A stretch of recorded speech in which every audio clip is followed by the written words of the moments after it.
नमस्कार, प्रखर राजपूत को देख रहे हैं आप। आज तारीख है 12 जुलाई साल 2026 और इजराइल, फिलिस्तीन, लेबनान, पाकिस्तान, भारत समेत पूरी दुनिया की खबरों के साथ एक बार फिर से आपके सामने हाजिर हुआ। दोस्तों, इस वीडियो में हम आपको बताएंगे कि पिछले 4 महीने से मुस्तफा खामनेई ना तो कैमरे के सामने आ रहे थे, ना ही उनके जिंदा होने का कोई सबूत था, क्योंकि ना ही उनकी कोई ऑडियो रिकॉर्डिंग वायरल हो रही थी, ना ही उनका कोई वीडियो था, ना ही वो कभी कैमरे के सामने आए, ना ही उन्होंने किसी से मुलाकात की।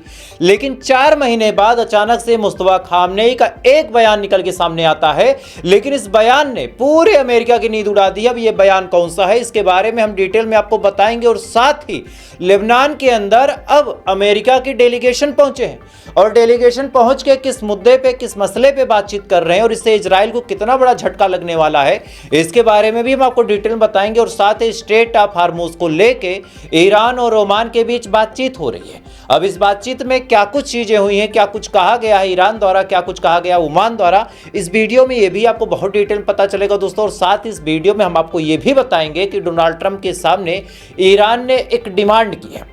ईरान ने बातचीत भी करने के लिए एक डिमांड रख दी है।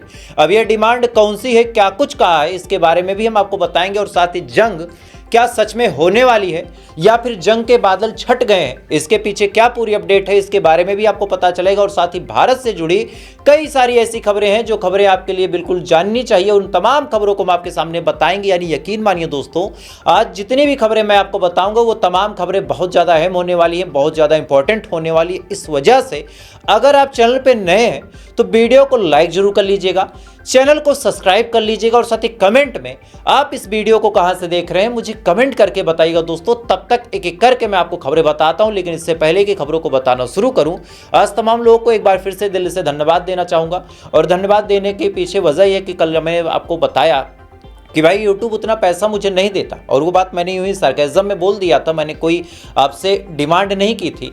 लेकिन कई सारे लोगों ने मेरी बात को समझा, और जिससे जो बन पड़ा, किसी ने 10 दिए, किसी ने 5 दिए, ये जज्बा है। देखिए, किसी के 10-5 देने से ना किसी का कम हो जाएगा, और ना ही किसी का घर का खर्च चल जाएगा, खासकर 2026 में जहाँ इतनी बड़ी महंगाई है। लेकिन अगर कोई अपने बटुए से 5 रुपए भी निकाल के प्रखर राजपूत के नाम पे देता है, तो 5 रुपए के साथ वो 5 करोड़ की जिम्मेदारी देता है कि प्रखर बेटा, कभी भी तुम गलत साइड जाके गलत पत्रकारिता मत करना। तो ये जो भरोसा आप लोगों का है, उसके लिए धन्यवाद। जिन लोगों ने 5 रुपए, 10 रुपए, 50 रुपए, 100 रुपए, 500 रुपए डाले, उन तमाम लोगों को धन्यवाद। तब तक एक एक करके अब मैं आपको खबरें बताता हूँ। और सबसे पहली, सबसे बड़ी, सबसे अहम खबर यह है कि पिछले 4 महीनों से, जब से फरवरी में हमला हुआ ईरान के ऊपर, तब से लेके आज तक मुस्तफा खामनेई कहाँ है, सुरक्षित हैं। कई सारे लोगों ने बहुत सारी बातें बोली, कई सारे भारतीय चैनलों ने भी प्रोपेगेंडा फैलाया कि भाई साहब, लगता है मुस्तफा खामनेई इस दुनिया में नहीं है, और केवल उनके होने का एक माहौल बनाया जा रहा। कई सारे भारतीय पत्रकारों ने यहाँ तक कह दिया, वेस्टर्न पत्रकारों ने यहाँ तक कह दिया कि मुस्तफा खामनेई बहुत बुरी तरीके से इंजर्ड है, वो ना बोल सकते हैं, ना वो कुछ कह सकते हैं, उनका हार्ट डैमेज है, उनका पैर काटना पड़ेगा, एक प्रोस्थेटिक लेग लगाना पड़ेगा, और शायद अब वो उस गद्दी को नहीं संभाल पाएंगे। ये तमाम प्रोपेगेंडा चलता रहा। वेस्टर्न मीडिया सवाल पूछती रही कि मुस्तफा खामनेई कहाँ है, बाप के जनाजे में भी नहीं आए। लेकिन फाइनली मुस्तफा खामनेई का बयान अब आ गया है। कई महीनों बाद उन्होंने एक मीटिंग कंडक्ट की, और इस मीटिंग में उनके बड़े खास लोग थे। अब ये मीटिंग कहाँ हुई थी, इसके बारे में किसी को कोई जानकारी नहीं है। लेकिन इसी के बाद जो बात मुस्तफा खामनेई ने बोली, वो बात अमेरिका को परेशान करने वाला है। दरअसल मुस्तफा खामनेई ने साफ तौर पे कहा कि मेरी और मेरी आवाम की ये डिमांड है कि भाई साहब, मेरे जो वालिद साहब थे, और वालिद की तो अब बात हटा दीजिए, जो हमारे रहबर थे, जो ईरान के सुप्रीम लीडर आयतुल्लाह खामनेई साहब थे, उनको धोखे से इजराइल और अमेरिका ने कत्ल किया है। और अब हमारे सर पे ये कत्ल का एक खून है, और इस खून के दाग को हमें धुलना पड़ेगा, और हमें अमेरिका से बदला लेना पड़ेगा। यानी साफ तौर पे डोनाल्ड ट्रंप को और इजराइल को धमकी देते हुए मुस्तफा खामनेई ने यह बता दिया है कि ईरान बदला लेगा जरूर। अब ये बात जैसे ही मुस्तफा खामनेई द्वारा बोली गई, पूरे वेस्टर्न मीडिया को मैंने देखा, हर जगह यही खबर चल रही कि भैया अब तो डोनाल्ड ट्रंप की जान खतरे में। इसी बात पे डोनाल्ड ट्रंप भी डरा हुआ है। डोनाल्ड ट्रंप ने बाकायदा ईरान को धमकी दी और कहा कि हमारे 100 से ज़्यादा मिसाइलें आपको टारगेट करके बैठी हैं और मैंने आदेश दिया है, अगर मुझे कुछ होता है, अगर ईरान मुझे मार देता है तो ऐसे हाल में इन 100 मिसाइलों को ईरान के ऊपर दाग देना और इतने बड़े हमले करना कि ईरान ऐसे हमलों को कभी देखा ना हो। यानी मुस्तफा खामनेई ने 4 महीने बाद भले ही एक बयान दिया, लेकिन इस बयान ने अमेरिका और इसराइल और तमाम वेस्टर्न लॉबी जिसने ये प्रोपेगेंडा फैलाया कि मुस्तफा खामनेई अब इस दुनिया में नहीं है, अगर मुस्तफा खामनेई है भी तो सेफ और सुरक्षित नहीं है, बोलने की हालत में नहीं है, उन तमाम लोगों के मुंह एकदम सिल गए। सब डोनाल्ड ट्रंप की जान की दुहाई देने लगे। खैर इसी दौरान दोस्तों जो IAEA है वो अपनी हरकतों से बाज नहीं आता। IAEA के बारे में मैंने आपको हजारों मरतबा बता दिया कि ये कितना बेगैरत संगठन है कि जब जब अमेरिका थोड़ा सा कमजोर पड़ता है तो ये यूनाइटेड नेशन में अपनी बात रख देता है और बता देता है कि भैया फला जगह में डाउट है कि ईरान न्यूक्लियर वेपन बना रहा। इस बार भी IAEA ने एक नया कारनामा किया। IAEA के सदस्यों ने यूनाइटेड नेशन में बात रखी है कि अमेरिका ने जब से हमला किया है तब से हमें नहीं पता कि ईरान न्यूक्लियर बना रहा है या नहीं बना रहा। मतलब पिछले 50 सालों से IAEA जो है वो ईरान में लगातार इंस्पेक्शन कर रहा, उसके बावजूद आज तक उसको कुछ नहीं मिला। लेकिन 4 महीने के अंदर IAEA ने यूनाइटेड नेशन में जा जाके ये चीखना शुरू कर दिया कि भैया हमें नहीं पता कि कुछ बन रहा है या नहीं बन रहा, और कायदे से यूनाइटेड नेशन ईरान के ऊपर दबाव बनाए और दबाव बना के हमें ये परमिशन मिले कि हम ईरान के अंदर जाएं और जाने के बाद इंस्पेक्ट करके बता दें कि नहीं बन रहा या फिर बन रहा। अब सुनिए, ईरान ने साफ तौर पे ऐलान किया है कि जिन ठिकानों पे ईरान के जिन ठिकानों पे अमेरिका ने हमला किया और उन ठिकानों पे न्यूक्लियर का कुछ भी बन रहा था उसको हम इंस्पेक्ट नहीं करने देंगे। अब कई सारे लोग ये सवाल उठा सकते हैं कि भाई साहब ईरान ने ऐसा क्यों किया? अगर IAEA एक बार इंस्पेक्ट कर लेता, पूरी दुनिया में जाके IAEA ये सर्टिफिकेट दे देता कि भाई ईरान नहीं बना रहा, तो डोनाल्ड ट्रंप के मुंह पे तो एक तमाचा होता। डोनाल्ड ट्रंप कहीं ये प्रूफ नहीं कर पाता कि ईरान न्यूक्लियर बना रहा, तो ईरान ने मना क्यों किया? तो दोस्तों इसके पीछे एक सीधी सी कहानी, वो कहानी मैं आपको बता देता हूँ। IAEA क्या करता है, ये आता है, आने के बाद ये इंस्पेक्ट करेगा। जाहिर सी बात है इसको कुछ मिलना नहीं है। जब ये इंस्पेक्ट कर लेता है तो इंस्पेक्शन के बाद ये जाता है और अपनी रिपोर्ट में लिखता है कि मैं नतांज के न्यूक्लियर साइट पे गया था। बहुत ध्यान से जुमले को सुनिएगा। मैं नतांज के न्यूक्लियर साइट पे गया था। जमीन से 180 मीटर गहराई पे जाके जब हम ईस्ट डायरेक्शन में 500 मीटर आगे पहुंचे तब हमें वहां पे क्या देखने को मिलता है कि ईरान कोई न्यूक्लियर वेपन नहीं बना रहा। अब आपको समझ में आया कुछ? जिनको समझ में आ गया उनके लिए तो ठीक है, जिनको नहीं आया मैं उनको बता देता हूं। IAEA ने क्या किया, पूरी दुनिया को ईरान के न्यूक्लियर साइट के बारे में जानकारी दे दी कि भाई साहब मैं इतनी गहराई में गया और ईस्ट डायरेक्शन में यहां गया। अब यहीं से अमेरिका और इजराइल को पूरा क्लू मिलता था और अमेरिका और इजराइल यहीं पे हमला करते थे। पिछले 3 हमलों का रिकॉर्ड आपको उठा के बता रहा हूं, कभी नतांज में, कभी इप्सान में, कभी कहीं और। जब जब हमले हुए हर जगह पहले IAEA इंस्पेक्ट करता था और इंस्पेक्ट करने के बाद बताता था कि हमें कोई भी ट्रेसेस नहीं मिले, लेकिन फला नॉटिकल पे, फला एल्टीट्यूड पे, फला लैंगिट्यूड पे हमें कुछ भी नहीं मिला। और यहीं से इजराइल और अमेरिका को क्लू मिलता था। खैर इसी दौरान दोस्तों एक और अपडेट निकल के सामने आ रही ईरान के हवाले से कि ईरान ओमान के साथ स्ट्रेट ऑफ हार्मोज के मसले पे बातचीत करने गया है। ओमान अभी भी अमेरिका की ही बोली बोल रहा। ओमान का कहना है कि हमें एक साफ रास्ता और एक फ्री रास्ता दे देना चाहिए। ओमान ये कह रहा कि हमें एक फ्री रास्ता दे देना चाहिए जिससे पूरी दुनिया के जहाज फ्री में जा सकें और इससे हम कोई पैसा वैसा ना लें। लेकिन ईरान का कहना यह है कि भाई क्यों दें, हम क्यों दें? हमारी जमीन के पास से गुजर रहा है, उससे जो वेस्टेज निकलता है, हमारा एनवायरनमेंट प्रदूषित होता है, हमारे यहाँ के नाविक डिस्टर्ब होते हैं, तो हम क्यों दें? अब इसी को लेके ईरान और ओमान के बीच बातचीत हो रही है और इसी दौरान डोनाल्ड ट्रंप ने एक बार फिर से गीदड़ भभकी देते हुए कहा कि भैया 24 घंटे का टाइम है ईरान के पास, अगर 24 घंटे के अंदर ईरान स्ट्रेट ऑफ हार्मोज को ओपन नहीं करता है तो ऐसे हाल में हम बड़े हमले करेंगे। और इसी दौरान ईरान ने भी फौरन काउंटर जवाब दिया। ईरान ने कहा कि अगर आपको बातचीत भी हमसे करनी है, क्योंकि इस बीच खबर निकल के सामने आई कि सऊदी अरब ने पाकिस्तान को फोन किया था। पाकिस्तान को फोन करके सऊदी अरब ने यह डिमांड की थी कि आप थोड़ा सा ईरान से बातचीत करें। ईरान को थोड़ा सा मनाए और मनाने के बाद ईरान को प्रेशराइज करें कि वो बातचीत करे। इस पे ईरान ने साफ तौर पे कहा है कि जब तक स्ट्रेट ऑफ हॉर्मुज और बीच में ईरान के ऑयल एक्सपोर्ट पे छूट मिली थी, ईरान कहीं भी तेल बेच सकता था, ऐसा कहना था अमेरिका का। लेकिन अचानक से अमेरिका ने उसको बंद कर दिया और कहा कि स्ट्रेट ऑफ हॉर्मुज या फिर कहीं से भी आप तेल नहीं बेच सकते, यानी ईरान के तेल व्यापार पे पाबंदी लगाने का काम अमेरिका ने एक बार फिर से कर दिया। अब जैसे ही ये चीज देखने को मिली, फौरन अब ईरान का कहना है कि जब तक ये तेल का मसला नहीं हल होगा और स्ट्रेट ऑफ हॉर्मुज का मसला हल नहीं होगा, हम कोई भी बातचीत नहीं करने वाले। खैर, इसी दौरान दोस्तों आपको याद होगा कल मैंने आपको बताया था कि ईरान के अंदर ब्लास्ट हुए हैं। अब इस ब्लास्ट को लेके ईरान का क्लियरिफिकेशन आ गया है। खबर आपकी स्क्रीन पे आप देख सकते हैं। ईरान का कहना यह है कि दरअसल ये ब्लास्ट हमने किया था। अब कितना सही है कितना गलत है, चूंकि ऐसे मामलों में ईरान भी झूठ बोल देता है। बात कड़वी है लेकिन यही सही है कि ऐसे मामलों में ईरान भी झूठ बोल देता है। ईरान ने इस बार कहा है कि हमारे अंदर जो ब्लास्ट हुए हैं, दरअसल जंग के दौरान हमारे पास कई सारे एमिनेशन हो गए थे, मतलब कि विस्फोटक सामग्रियां हो गई थी, तो हमें लगा कि इधर उधर रहेंगे तो ब्लास्ट हो जाएंगे, तो ऐसे हाल में हमको एक जगह इकट्ठा करते हैं और इकट्ठा करने के बाद उनमें फायर कर देते हैं और उसके बाद बड़ा ब्लास्ट हुआ। अब ये बात कितने हद तक सही है कितने हद तक गलत है, क्योंकि कई बार ऐसा हुआ है कि मोसाद और CIA के एजेंटों ने वहां पे ब्लास्ट किया है, लेकिन बार बार यही बात बोली गई है ईरान द्वारा कि यार नेचुरल आग है या फिर गलती से लग गया या फिर क्या हो गया। ये तमाम बातें ईरान अक्सर बोल देता है और उसके पीछे कहानी ये होती है कि ईरान अपने लोगों को पैनिक नहीं करना चाहता। तो इस बार ये बात बोली गई है ईरान द्वारा। खैर, इसी दौरान दोस्तों बड़ी अपडेट ये आ रही है कि ईरान की तमाम धमकियों के बाद अमेरिका के भी तेवर नरम पड़े हैं। बार बार डोनाल्ड ट्रंप भले ही पूरी दुनिया के सामने अपने आप को बड़ा रहनुमा बनाते हुए, पूरी दुनिया के आगे बड़ा ताकतवर बनते हुए धमकी, गुंडागर्दी, ये तमाम चीजें करता हो, लेकिन पीठ पीछे तो फटी है। पीठ पीछे तो मामला गड़बड़ा चुका है। इनको पता है कि ये जाएंगे लड़ने तो मार खा जाएंगे। ऐसे हाल में अमेरिका का ही डेलीगेशन लेबनान के अंदर पहुंचा है।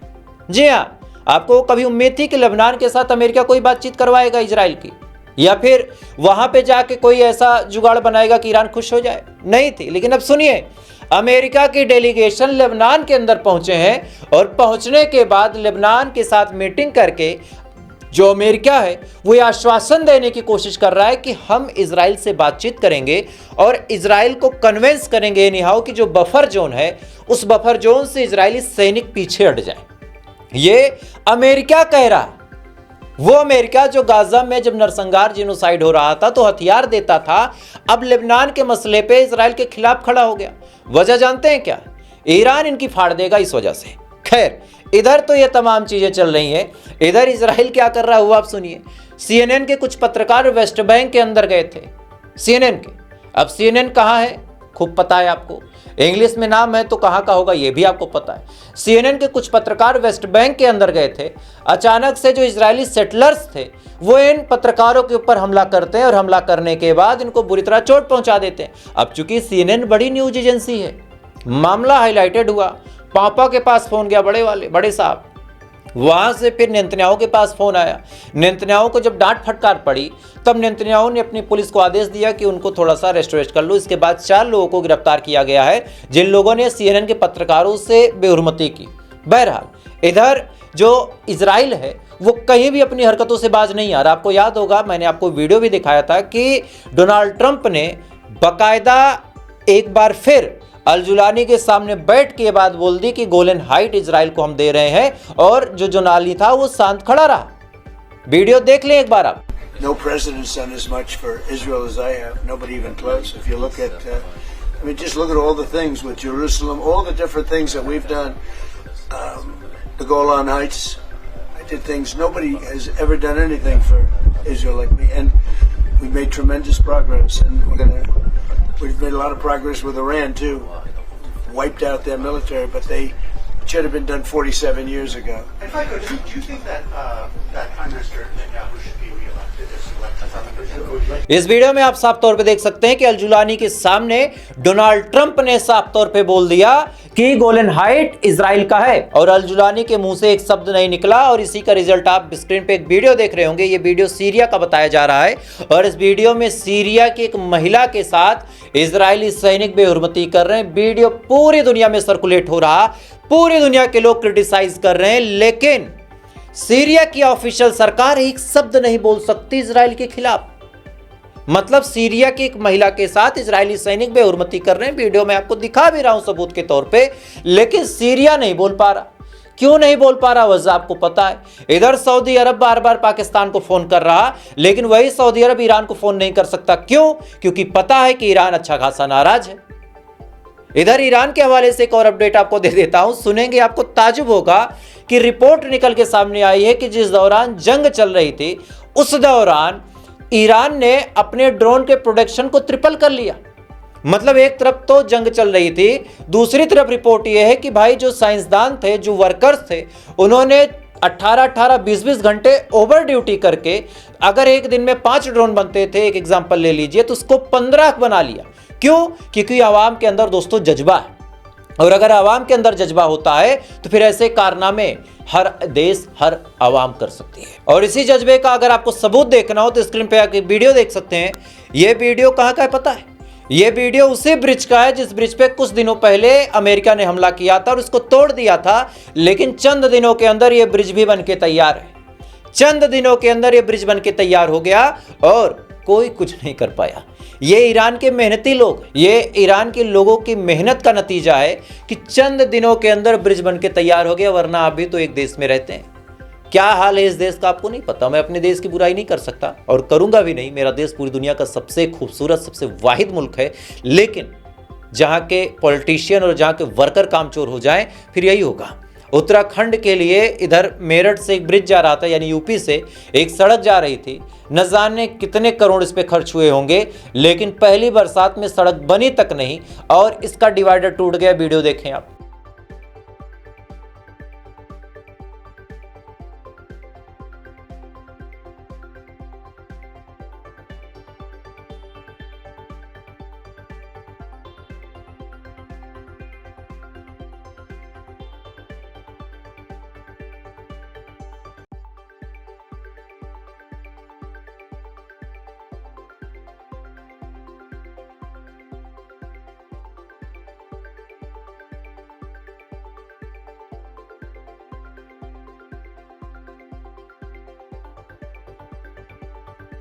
इस वीडियो में आप साफ तौर पे देख सकते हैं कि किस हिसाब से सड़क टूट गई। इसके अलावा अब सुनिए, ये तो आम जनता की चीजें हैं, नेता लोग कितने मजे में हैं उसका एग्जांपल आप अपनी स्क्रीन पे दैनिक भास्कर के कटिंग से देख सकते हैं कि नितिन गडकरी साहब को, हालांकि ये खबर आपको कल बता चुका था, लेकिन आज एक बार फिर से बता दे रहा हूं।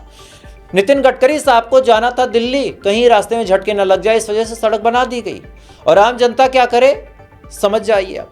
इसी दौरान उत्तराखंड से एक वीडियो निकल के सामने आया और बरेली का बताया जा रहा है। बेसिकली इस वीडियो की सच्चाई ये है कि इसमें कुछ दुकानदार हैं, एक मुसलमान की दुकान पे जाके कहते हैं कि हिंदुओं की बस्ती में मुसलमान की दुकान नहीं चलेगी। वीडियो देखें आप। हिंदू मोहल्ले में मुसलमान की दुकान नहीं चलने देंगे।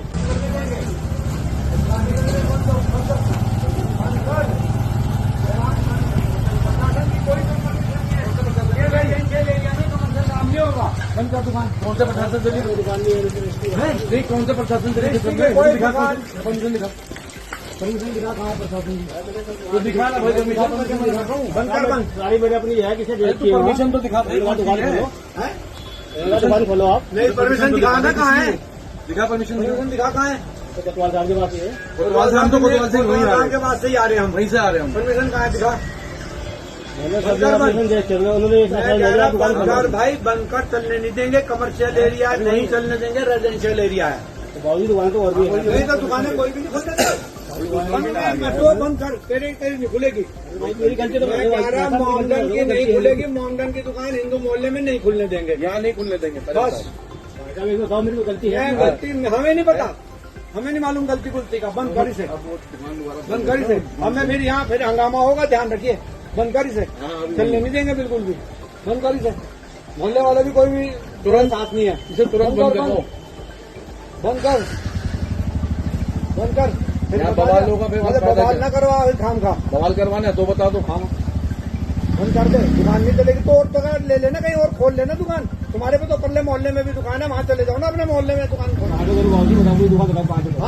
हमारी दुकान नहीं है, हम हिंदू इलाकों में दुकान। इस वीडियो में आप साफ तौर पे देख सकते हैं कि किस हिसाब से मुसलमान के नाम से इतनी नफरत है। अच्छा, ये इनकी भी गलती नहीं, ये चूरन ऊपर से चटाया जा रहा। चूंकि जो महामानव साहब हैं, लिस्ट आपकी स्क्रीन पे आप देख सकते हैं कि पिछले 57 दिनों से, मतलब जब से गर्मी पड़ रही है, 2 महीने से 11 देशों का दौरा कर रहे हैं। कहाँ कहाँ गए, क्या क्या गए, लिस्ट है आपकी सामने।